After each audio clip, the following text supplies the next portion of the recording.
Yorana, my name is Charlene Tiatia. I am of Samoan descent and was born and raised in West Auckland, New Zealand.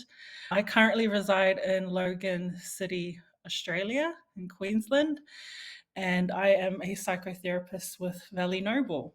I studied a Bachelor of Social Work at Brigham Young University, Hawaii, and I also graduated from Brigham Young University in Provo with a Master of Social Work. I am honored to be here and to discuss a topic that I'm truly passionate about and that I believe is of great importance. I'm here to talk about mental health or mental well being.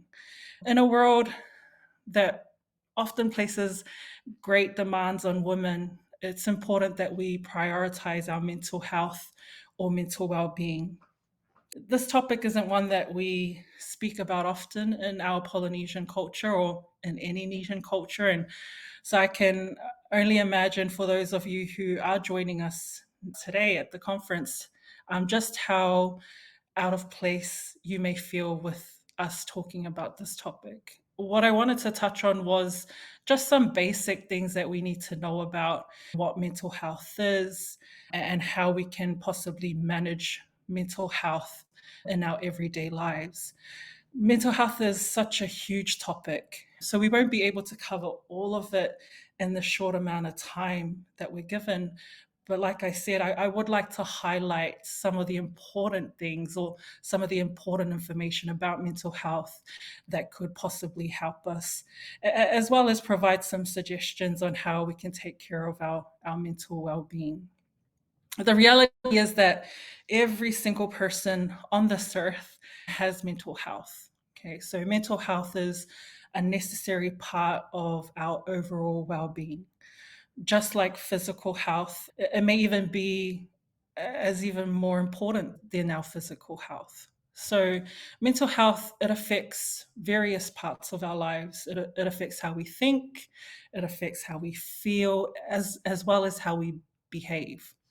It impacts all our relationships with people, whether those are romantic relationships, friendships, or family.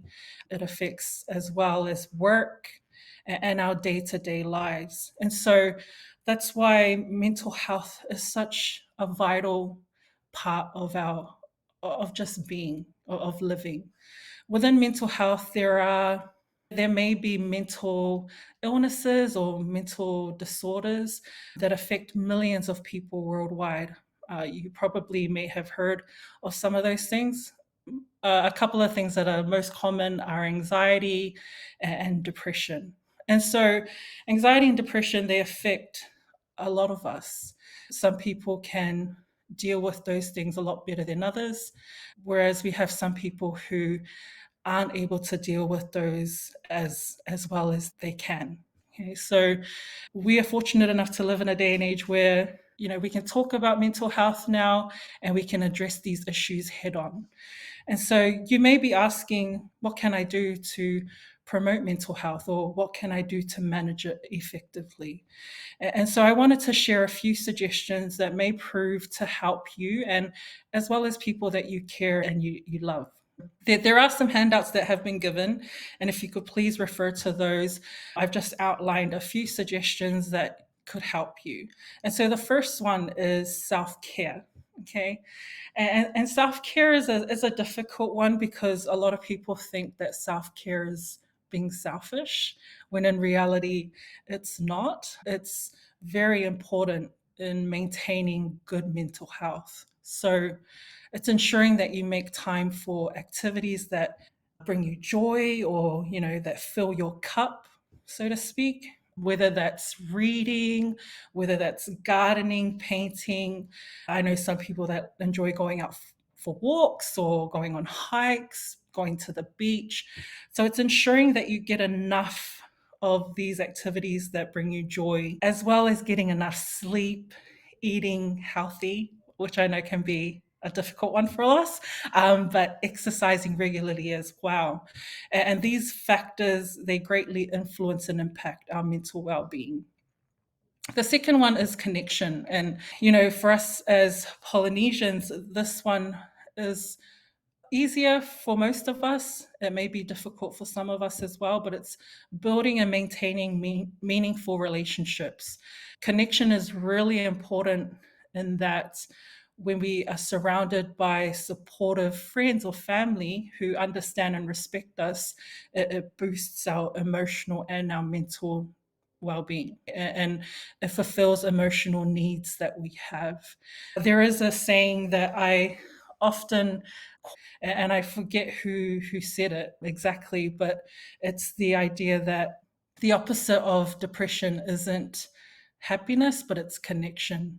And as human beings, we need to be able to connect with people. Isolating ourselves won't help us, it won't help our mental health, and it won't boost our emotional well being as well. And having that connection, sharing your thoughts and feelings with loved ones, and not being afraid to seek help when you need it. And the third one on that handout is mindfulness and meditation. And so, practices like mindfulness and meditation can help us stay grounded. It helps us focus on the present moment, or the here and now, is what we call it in therapy. And so, these techniques have been proven to reduce stress and anxiety. It's proven to boost or improve emotional regulation, as well as enhancing your overall mental well being. And so, you know, considering to incorporate mindfulness and meditation in your daily routine is something to think about. Also, on that handout, we have seeking professional help. I know sometimes as Polynesians, we tend to have a lot of pride in not reaching out for help. But as a professional myself, I think it's really important to be able to feel that you can reach out for help when needed. Sometimes talking to friends or talking to loved ones isn't enough to help us. And so it's trying to normalize that if you are finding that you are struggling with persistent mental health issues, that you shouldn't hesitate to seek professional help. That there are therapists, there are counselors and psychiatrists that can provide guidance. They can help support you, and as well as give you therapeutic techniques to help with the specific needs that you have. We also have on that handout emotional awareness. So it's being able to recognize the emotions that you are feeling and validating those emotions. That's really important for mental health. I know for us in our communities that when we do feel an emotion, we tend to kind of sweep it under the rug, or, oh, I'm not going to feel that. So I'm just going to keep, going through and not addressing it. It's really important that we recognize what it is that we're feeling, and that it's okay to feel. It's okay to feel sad, it's okay to feel angry and happy and joy and scared, because as a human being, it's normal for us to feel these wide range of emotions, and making sure that we acknowledge them is the first step to being able to manage them effectively. We also have on there balance and boundaries. This is also a difficult one for our people. So it's, being able to create healthy balance in our life and making sure that we set boundaries. I know our people are very much a giving people. So we love to serve and we love to help it. And those are amazing things. But it's making sure that we do those things, but we also set boundaries so we don't overexert ourselves or burn out. Okay. So, not overcommitting ourselves, making sure we're not neglecting our own needs so we don't stress ourselves out. Okay, so we also have on there educating ourselves. So, we learn a lot that knowledge is power. So, it's understanding the basics of mental health and how you can recognize the signs or the symptoms in yourself and in others.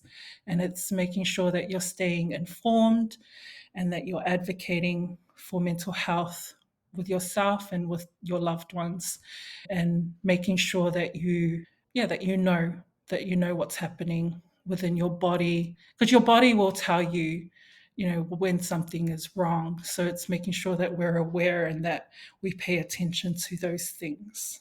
Okay. And like I said earlier on, these are all just very basic suggestions on what we can do to manage our mental health. If you do have any more questions on these things, you can feel free to reach out to myself or to our team, and we can go into greater depth with these things if needed. In closing, like I said, I think it's important to remember that we are able to manage our mental health. I know sometimes it feels like it's out of our control, and maybe in that time it is. But when we're given the skills or the strategies, when we know what to do, we're able to manage our mental health. And it's an ongoing journey, it's not something that happens overnight. I wish I could just give you a pill and you'll be fine, but the reality is that's not how it is. And so it's a lifelong journey, and it's making sure that we acknowledge that reality, and that it may look different from, you know, for all of us. You know, the way I approach things may be different from the person next to me, and so it's acknowledging that that could look different for each of us. And you know, our individual needs are different, therefore our approaches to mental health will be different. But what I've shared today are just all basic things that have helped multiple people. There is research that shows that a lot of this has helped boost people's mental health and mental well-being. My hope is that bringing awareness to these things will take away the stigma surrounding mental health, especially within our community, because I feel like, you know, it's not something we speak about often in our Asian communities. And so, like I said earlier on in my presentation, is that mental health is something that I'm really passionate about. And so I feel that when we are able to work together and when we are able to work on ourselves, our communities will be great. And so there'll be just a lot of resilient, a lot of strong people within our communities. Like I said, if you have any questions, please feel free to reach out to our team or to myself, and I'll be more than happy to answer those questions for you. But thank you.